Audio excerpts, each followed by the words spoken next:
Bonjour, bonjour. Nous voilà de nouveau à notre émission lundi. Restez avec moi aujourd'hui. Je vais vous parler de l'enfant invisible.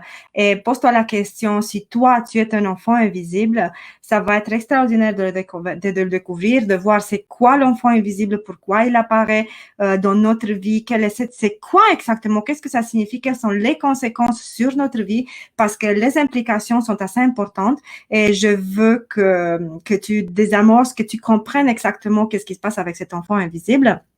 Mais avant de commencer mon live, j'aimerais bien me présenter à ceux qui ne me connaissent pas. Mon nom est Ginestra. Je suis coach intuitive spécialisée dans la guérison de l'enfant intérieur et jusqu'à maintenant, j'ai aidé des centaines et des centaines de femmes à changer leur vie, à faire un profond travail sur soi pour guérir émotionnellement les blessures du passé. Aujourd'hui, je vais parler de l'enfant invisible. C'est pas souvent que vous allez entendre ce sujet. Peut-être vous êtes même prise dans l'archétype de l'archétype de l'enfant invisible et vous avez aucune idée. Et c'est pour cette raison que votre vie va dans toutes les directions. Mais aujourd'hui, on va désamorcer, on va décortiquer ce sujet. Mais avant de commencer, j'aimerais bien vous poser une question.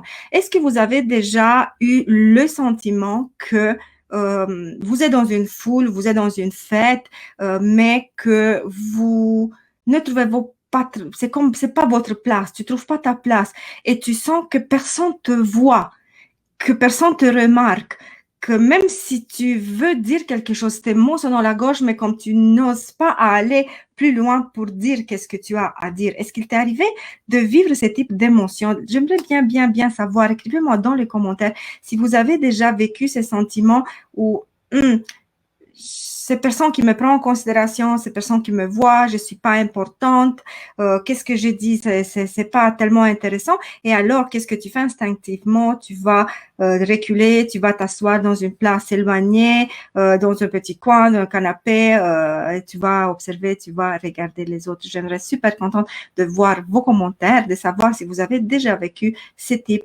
de réaction. Okay. Mais maintenant, pour comprendre, j'aimerais aussi vous poser une autre question. Est-ce que vous avez déjà entendu parler de l'enfant invisible, de l'archétype de l'enfant invisible? D'ailleurs, je veux vous aviser que pour les semaines à venir, je vais faire une suite d'émissions reliées à des archétypes différents reliés à notre enfance. Et restez proche de moi, restez dans le groupe pour suivre cette série. Vous allez apprendre énormément de choses sur vous, sur votre vie, sur votre cheminement et surtout pourquoi les choses ne fonctionnent pas. Maintenant, je vais vous expliquer, dis-moi un peu comment se manifeste, comment, par exemple, c'est une fête ou c'est au travail ou dis-moi dans ta famille, même dans ta propre famille, comment se manifeste ce sentiment que tu n'es pas importante. Ce sera super intéressant pour moi de savoir comment se manifeste dans ta propre vie. Et pour ne pas trop tarder sur le sujet, pour vous dire que c'est un sujet qui a un impact extraordinaire sur notre vie, et je peux vous dire que dans les centaines de consultations que j'ai déjà eues avec d'innombrables clientes, comme à peu près 60% de mes clientes présentent cet archétype de l'enfant invisible. Elles sont vraiment pas conscientes. Elles ont juste ce sentiment que rien n'avance dans leur vie. OK? Donc, je peux vous dire que cet archétype de l'enfant invisible, il est extrêmement présent dans notre vie, mais on n'est même pas conscient qu'il est présent dans notre vie. Et je vais commencer pour vous dire que pendant notre enfance, pour se développer, tout enfant, pour se développer normalement et correctement, point de vue émotionnel, il a besoin d'amour, de beaucoup d'amour, parce que l'enfant se nourrit d'amour. Le besoin primaire, peut-être vous avez entendu de la pyramide des besoins de Maslow, où il exprime les besoins primaires, mais dans ces besoins primaires, c'est quelque chose d'assez intéressant. L'amour n'est pas marqué. Or, d'ailleurs, l'amour, c'est un besoin primaire. L'enfant, pour se développer correctement, il a besoin d'amour, pas juste de nourriture et de dormir. Vous comprenez, des soins primaires pour un enfant, il a en égale mesure, il a besoin d'amour. C'est pour ça qu'on dit que pour les bébés, c'est extrêmement important que la mère flatte souvent son dos, qu'elle le mette sur sa poitrine parce que l'enfant va entendre le cœur de la mère justement pour établir avec sa mère ce lien émotionnel. OK? Et une fois que l'enfant vient au monde, il est en permanence recherche de ces liens émotionnels. C'est instinctivement, comme les petits animaux, ils ont besoin d'amour pour grandir. Ils peuvent peut-être manger moins ou manger une nourriture de pire qualité, mais avoir la meilleure qualité d'amour et l'enfant va se développer parfaitement normal, équilibré de point de vue émotionnel. Mais si l'enfant peut bénéficier d'une vie matérielle assez abondante, mais d'une pauvreté émotionnelle, l'enfant va développer des blessures. Qu'est-ce que par la suite, vous avez peut-être entendu parler, les blessures de rejet, de l'abandon, de l'injustice, et comme ça, de suite, les autres blessures. Okay? Les blessures, les 5 blessures sont plus connues à travers le livre de Lise Bourbeau, que tout le monde le lit dans la francophonie, mais il y a très peu de personnes qui parlent de l'archétype de l'enfant invisible qui se développe à peu près au même moment. Et qu'est-ce qui se passe? Comment se manifeste cet archétype de l'enfant invisible?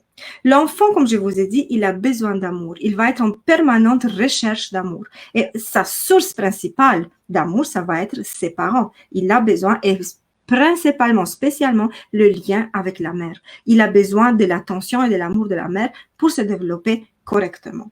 Quand l'enfant ne reçoit pas ce type d'amour, OK, il y a 2 possibilités. Soit il vit dans une famille toxique où la mère est peut-être toxique ou narcissique. N'oubliez pas qu'une mère toxique n'est pas absolument une mère narcissique. Ça peut être très bien une mère alcoolique, ça peut être très bien une mère dépressive, bipolaire, borderline. Ça peut être différentes stéréotypies pathologies que la mère peut avoir, ou tout simplement c'est une mère qui n'a pas voulu cet enfant. L'enfant est le fruit d'un accident, ou peut-être que la mère, quand elle regarde l'enfant, ça lui rappelle des souvenirs douloureux d'un mari qu'elle a perdu, ou quelque chose de genre, vous savez. Alors, elle va repousser en permanence l'enfant, et l'enfant ne va avoir aucune importance aux yeux de la mère. L'enfant, il a besoin de savoir que ses parents, principalement la mère, le considèrent important. Okay? Et quand la mère est toxique, agressive, impulsive, l'enfant va reculer, l'enfant va se créer une carapace de protection. Mais quand la mère va l'ignorer, c'est d'autant plus que l'enfant va développer cet archétype de l'enfant invisible. Plus la mère va l'ignorer de tout le point de vue, parce que j'ai beaucoup de clientes qui me disent, Nestra, j'ai jamais senti que ma mère a posé un regard sur moi. Ma mère m'a jamais pris dans le bras. Ma mère m'a jamais adressé une belle parole. Ma mère m'a jamais accompagnée à l'école. C'est comme moi, je n'existais pas. Regardez comme le témoignage vient confirmer qu'est-ce que je vous dis. C'est une mère neutre, c'est une mère, parce que je vous dis aussi, les mères neutres sont aussi dans la catégorie des mères toxiques. Une mère qui n'accorde aucune importance à l'enfant et qui ne se donne pas le temps ou la volonté de créer un lien émotionnel avec l'enfant. Donc, ça va être, l'enfant va être comme dans une sorte de précipice sans aucune corde d'attache, parce que pour les enfants, pour se développer normalement, les parents, l'amour et l'attention des parents, ça va être leur corde d'attache. Mais quand on a d'affaires avec des parents neutres ou des parents toxiques, négatifs, impulsifs, l'enfant va être sans ce soutien émotionnel. Et maintenant, j'aimerais vous faire la différence. Pourquoi plus quand il y a une mère neutre qu'une mère agressive? Vous savez, l'attention porte de 2 côtés. Une mère qui est agressive et qui va agresser souvent l'enfant, va le chicaner souvent, va le punir.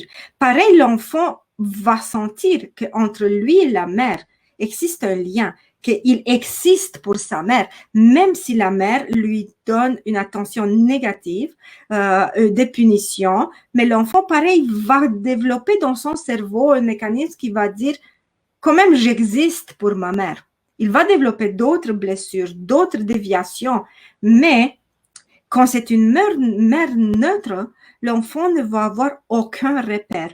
L'enfant va jamais avoir la confirmation qu'il existe pour sa mère.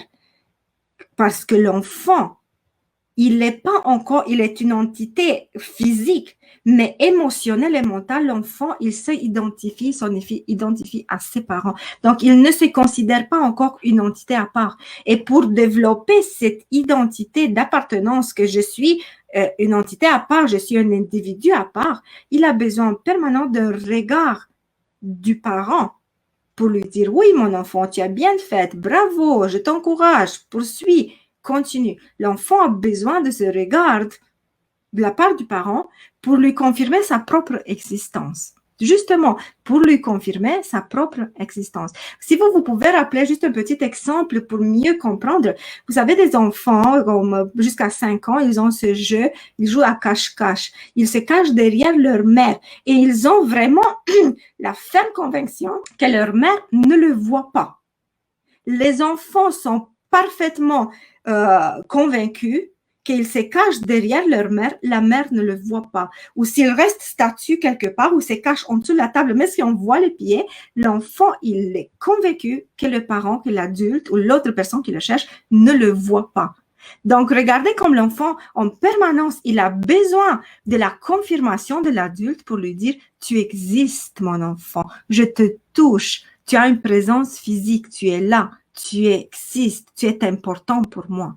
Et en absence de ce type d'attention pour l'enfant va vraiment avoir développé de lui-même l'image qu'il n'est pas important, qu'il n'existe pas. Et c'est pour ça que je vous dis, les clientes, quand elles me parlent, je me promène dans la rue, et une rue bondée de gens, et j'ai le sentiment que quelqu'un peut passer à travers moi, que je suis transparente, que je suis invisible, que personne ne me voit. Regardez comment se manifeste à l'âge adulte quelque chose qui a commencé pendant l'enfance.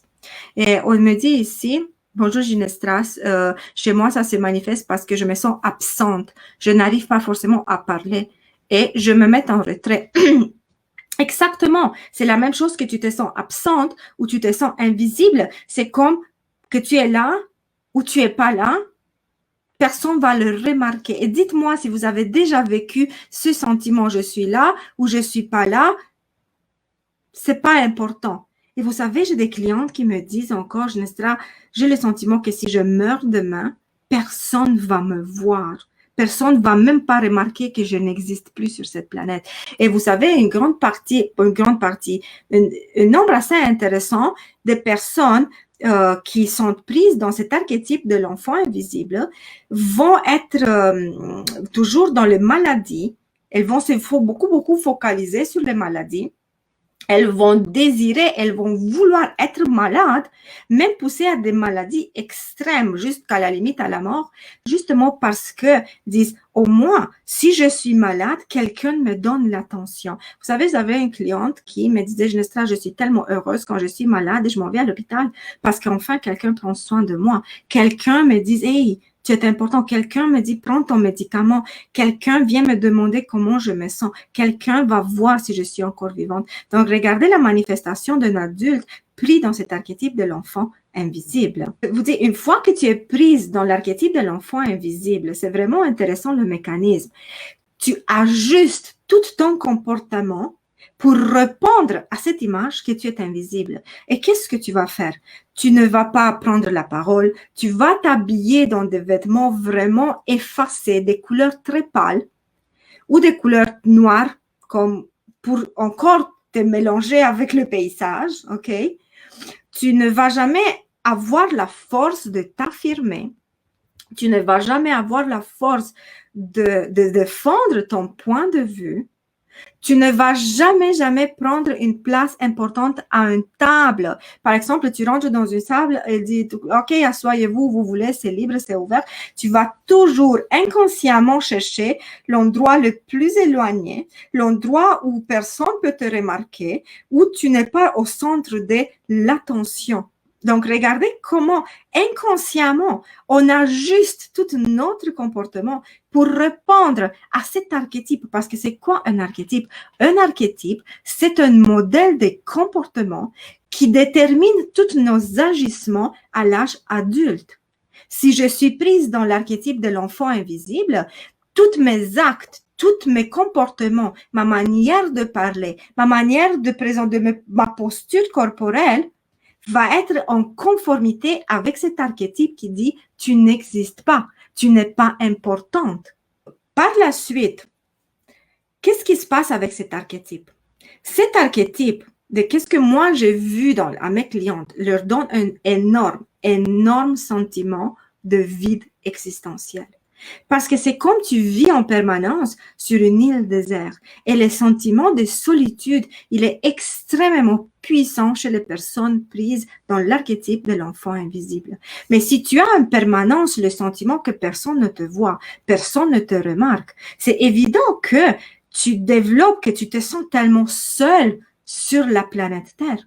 Et alors, ça déclenche ces vides existentiels, ces crises existentielles. J'ai une amie qui me dit, Genestra, je ne peux plus supporter la solitude. Je ne suis plus capable de me regarder dans le miroir. J'ai besoin de quelqu'un, d'une présence qui me dise que j'existe. Donc, regardez les affirmations d'une personne prise dans l'archétype de l'enfant invisible. C'est extrêmement douloureux, c'est extrêmement souffrant. Mais le grand problème, c'est que les personnes prises dans ce type d'archétype, elles ne sont pas conscientes qu'elles sont prises dans cet archétype et que cet archétype, c'est juste un schéma des comportements qui peut être changé, qui peut être modifié. Et je vous donne un exemple concret. Moi, vous me voyez ici en train de parler devant tout le monde et vous dites, waouh, Genestra est super sociable, Genestra est extroverte. Non, non, non. Moi, toute ma vie, j'ai vécu prise dans l'archétype de l'enfant invisible. Je peux vous dire, c'est atroce ce sentiment. Je me sentais transparente, invisible, que personne me voit, que personne me remarque. Et quand je passais dans la rue, je faisais tout le possible pour me cacher même dans les rues. C'est pour ça que je veux dire, je fonctionnais selon un schéma mental qui me disait, tu es invisible, tu es transparente, tu n'existes pas. Et je m'écartais, je laissais toujours la place, même si c'était 15 personnes derrière moi, je me mettais à côté pour laisser tout le monde passer avec moi. Je prenais jamais ma place, je m'affirmais jamais, je me cachais toujours. Si je devais parler dans un endroit public, je tremblais, mon cœur tremblait, j'avais envie de vomir. C'était plus fort que je pouvais vivre. Et je peux vous confirmer, vivre dans l'archétype de l'enfant invisible, ça te donne un énorme sentiment de solitude. Je me rappelle, j'étais étudiante, j'avais 20 ans et je m'en allais à l'université où il y avait des centaines d'étudiants vivants, on était jeunes. Et moi, je me sentais tellement seule que je pleurais après chaque cours. Et vous savez, comme je vous ai dit, que ce schéma détermine tes comportements et te disent, tu n'existes pas, tu n'es pas important, tout le monde te rejette, parce que ça vient absolument avec la blessure du rejet. Tout le monde te rejette. Tu n'es pas importante pour personne. Moi, je m'écartais. J'avais jamais le courage de poser des actes pour aller vers les autres parce que je voulais que les autres viennent me voir. Mais si moi, je me considérais déjà transparente, comment les autres auraient pu venir me voir? Si moi, je me rejetais moi-même, c'est ça que ça se passe avec ces blessures. Si tu te sens abandonné, c'est toi qui tu t'abandonnes en premier. Si tu te sens rejeté, c'est toi qui tu te rejettes en premier. Si tu te sens que quelqu'un te fait de l'injustice, c'est toi qui es injuste envers toi-même. Toutes les blessures de l'âme que nous, on les porte et on accuse les autres de nous infliger ces blessures, c'est nous qu'on nous inflige nous-mêmes ces types de blessures en premier. C'est nous, notre propre bourreau, c'est nous, notre grande punisseur. Mais on est dans la mentalité de la victime. Et dans la mentalité de la victime, on dit c'est les autres qui me rejettent, c'est les autres qui me punissent, c'est les autres qui ne veulent pas de moi, c'est des autres qui me repoussent. Est-ce qu'il vous est déjà arrivé de vous sentir rejetée, repoussée, transparente, que vous n'êtes pas importante, que vous voulez juste disparaître, que vous sentez, qu'est-ce que vous vivez? C'est très important d'extérioriser, de partager justement pour sortir de ces mécanismes, de ce schéma mental qui nous dit en permanence tu n'es pas important, tu n'existes pas, tu peux mourir demain, personne ne va s'en rendre compte parce que ce n'est pas vrai. C'est une illusion créée par le schéma mental qu'il est déjà implanté dans notre tête en commençant dans notre enfance. Il y a beaucoup de monde. J'ai peur d'être ridicule, mais personne ne me voit. C'est tout un scénario dans ma tête parce que c'est schéma mental. C'est un schéma, c'est une produit 100% de notre mental et de nos blessures de l'âme. Dans la rue, personne te voit. Personne. Maintenant, le monde est tellement occupé de soi-même qu'il n'a même pas le temps de, même une fraction de seconde passe devant toi, il s'en va continuer sa vie et ses propres problèmes et son propre cheminement. C'est qui va s'arrêter pour te juger et te ridiculiser et te donner les sentiments que tu es ridicule? C'est qui va faire ça en pleine rue? C'est nous, c'est ça que je vous dis, c'est nous qu'on se punit, c'est nous qu'on se maltraite, c'est nous qu'on se rejette et on s'écarte et on devient de plus en plus invisible et on souffle de plus en plus fort le temps qu'on veut mourir, le temps qu'on veut effectivement disparaître. J'ai des clientes qui me disent, Genestra, je veux mourir parce que je ne suis plus capable de supporter ma douleur, ma souffrance, ma solitude. Regardez comment se manifeste ce type de comportement. Quelqu'un me dit, moi, c'est le contraire. Je ne supporte plus être quelque part où il y a du monde à la maison. Je préfère rester chez moi. J'adore, je me sens mieux quand je suis seule. Oui, mais tu dois te poser la question, pourquoi tu te sens mieux quand tu es seule? Pourquoi tu te sens pas bien où il y a beaucoup de monde? Parce que moi aussi, je suis empathe, intuitive, extrasensible, hypersensible, hypersensible et les foules me fatiguent. Mais j'aime sortir. Je ne me cache pas chez moi parce que je n'aime pas voir le monde. Parce que moi, quand je suis seule, je suis en train de me ressourcer. C'est toute une autre différence. Donc, pose-toi la question, pourquoi tu as ce type d'agissement? Ici, j'ai un autre commentaire.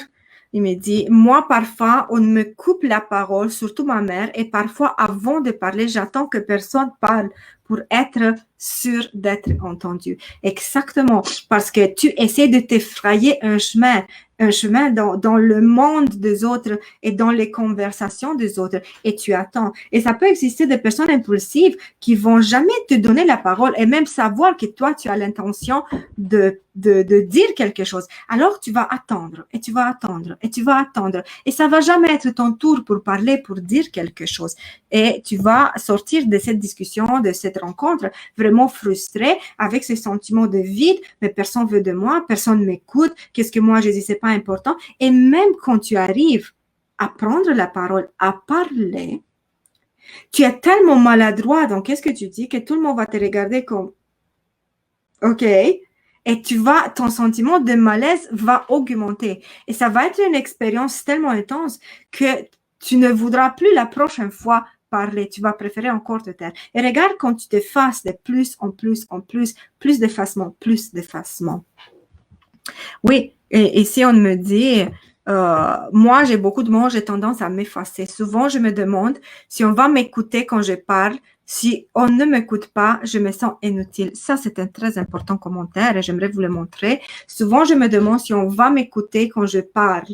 Et si on ne m'écoute pas, je me sens inutile. Mais tu vois, en premier, tu te demandes si quelqu'un va t'écouter. Pourquoi tu dois te demander si quelqu'un va t'écouter à la place de directement foncer dans la conversation ou quand quelqu'un parle longtemps, tu dis, excuse-moi, j'ai quelque chose à dire. Tu vois, ça veut dire t'imposer, ça veut dire t'affirmer, ça veut dire mettre des limites, ok? Et maintenant, je vous ai expliqué cet archétype de l'enfant invisible et je peux vous dire que si toi, tu t'es identifié dans cet archétype de l'enfant invisible, ce type de comportement, parce que je vous dis quelque chose, nous ne sommes pas conscients des mécanismes mentaux qui sont à l'intérieur de nous.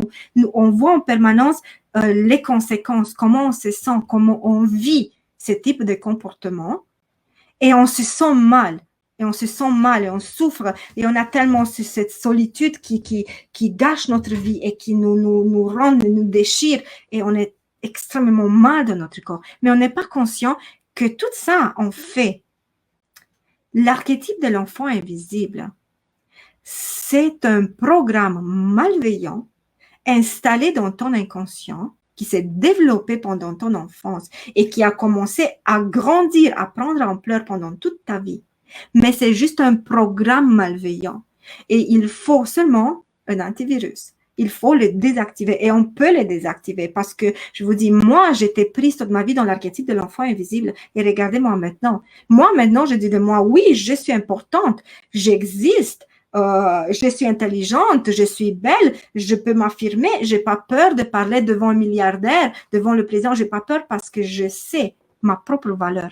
Mais pendant presque toute ma vie, Je voulais m'effacer, je voulais disparaître. Même avec les garçons, quand on me regardait, ils disaient, tu me regardes, moi, c'est comme, oh non, non, peut-être qu'il y a une autre fille derrière moi. Elle dit, non, non, non, c'est toi. Et j'ai comme, pourquoi moi? Pourquoi moi?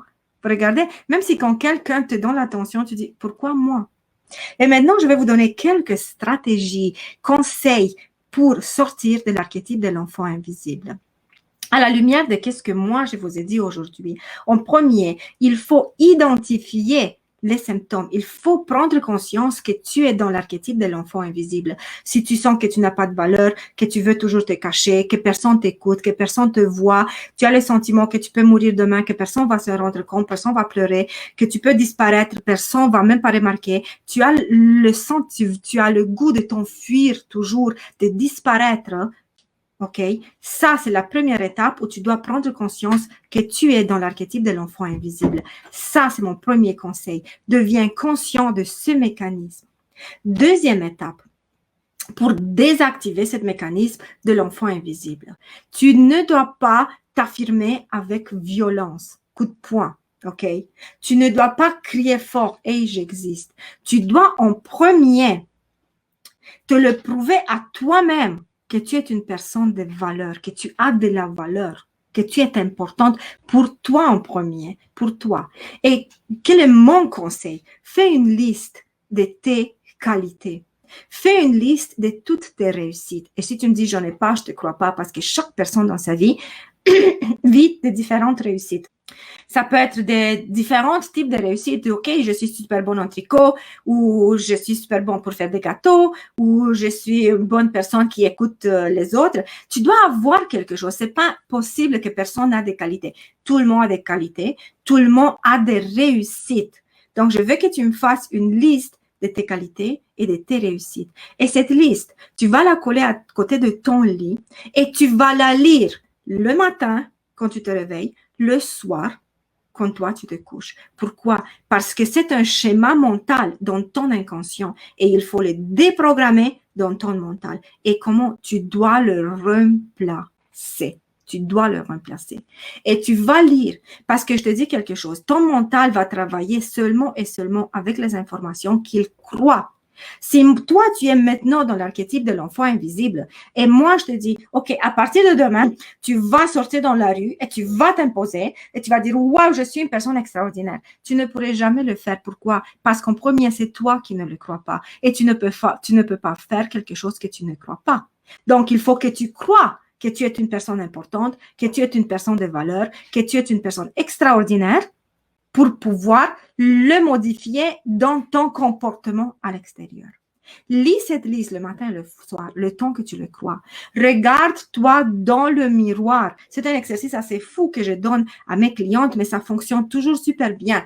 Regarde-toi dans le miroir et commence à te décrire, à dire, je suis une bonne personne, je suis extraordinaire, j'ai de beaux yeux, j'ai des belles bras, je sais pas, mes cheveux sont extraordinaires, j'ai accompli tellement de choses, j'ai aidé mes voisins, j'ai été une bonne sœur, et commence à te le répéter à haute voix.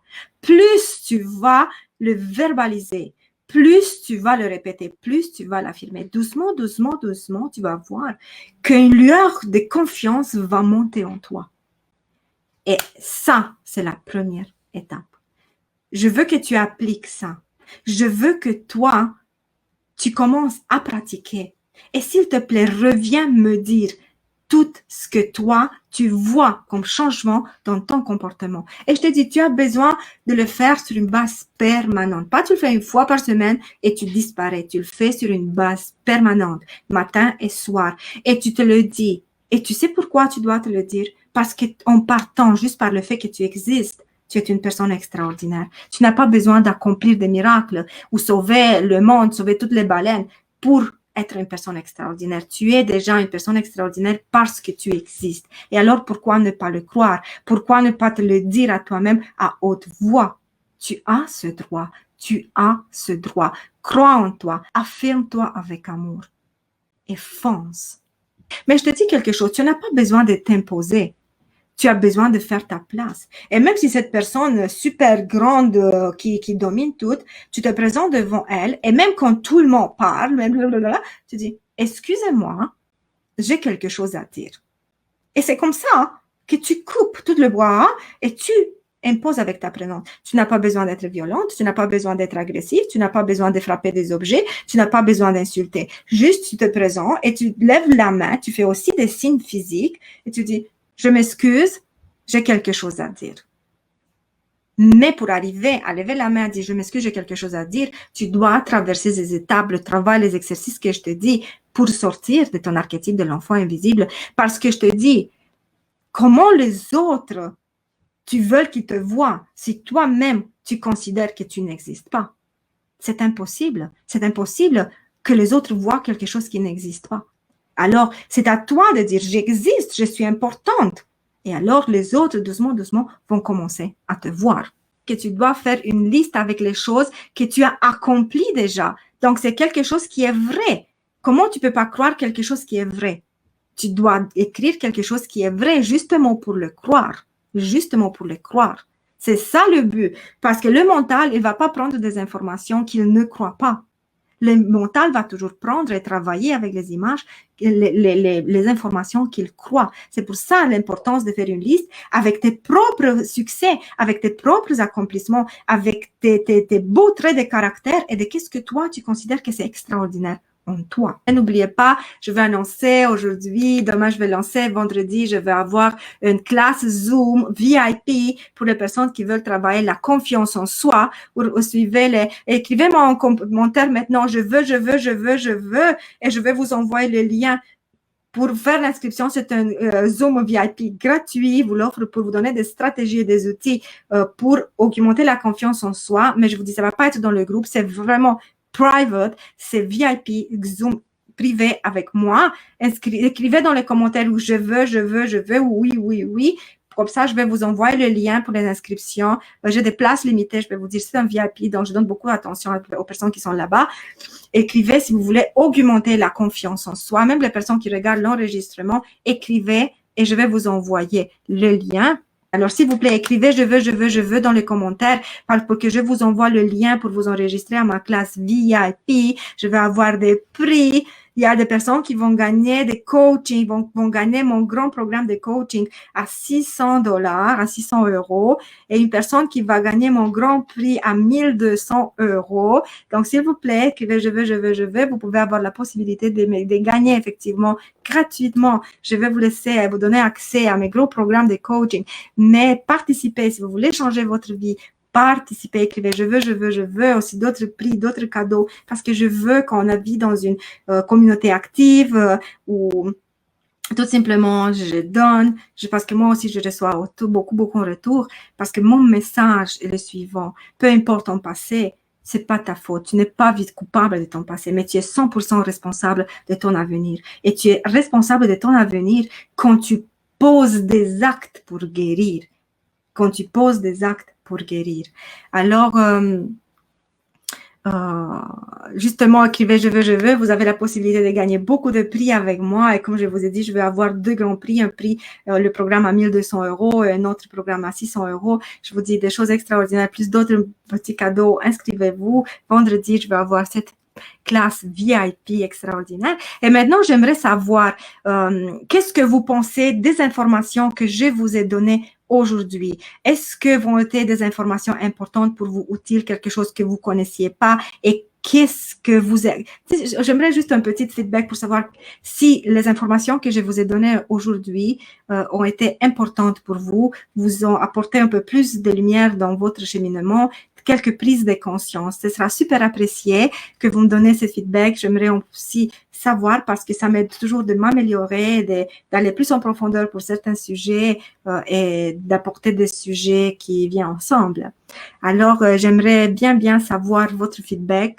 Est-ce que le sujet d'aujourd'hui, c'était intéressant pour vous, vous a apporté des clarifications, vous a apporté une nouvelle manière de vous voir et de vous percevoir? S'il vous plaît, laissez les commentaires. Je veux le voir, tous les commentaires, je veux le lire, et ça va me faire super plaisir de vous envoyer aussi les liens pour ma classe VIP. Quand tu es dans l'archétype de l'enfant invisible, il y a aussi d'autres archétypes. Vous allez voir la semaine prochaine, je continue avec un autre archétype. Tout ça nous garde dans une vibration extrêmement, extrêmement basse, dans une vibration extrêmement basse. Et plus tu es dans une vibration basse, plus tu vas attirer des personnes qui ont la même vibration que toi. Et alors, c'est sûr que tu vas pas rencontrer une personne super épanouie et bien dans sa vie. Tu vas rencontrer des personnes, des miroirs qui vont te montrer en permanence tes blessures.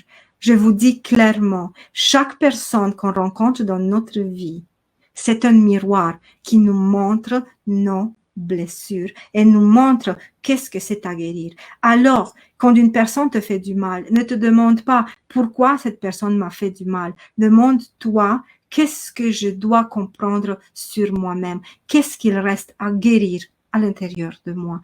Et en même temps, tu peux remercier la personne parce que elle t'a donné la possibilité de découvrir une partie cachée de toi-même. Alors, si vous avez des questions en privé, n'hésitez pas à me contacter en privé.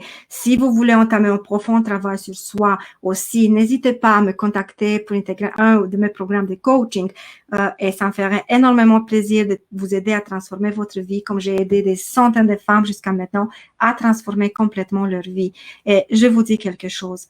Vous avez le droit d'être heureuse. Vous avez le droit d'être épanouie. Chaque jour qui passe de notre banque de jours et c'est un jour perdu. C'est un jour qui ne revient jamais. Alors, donnez-vous le droit d'être heureuse. Donnez-vous le droit d'être épanouie et donnez-vous le droit de vivre un jour extraordinaire chaque jour.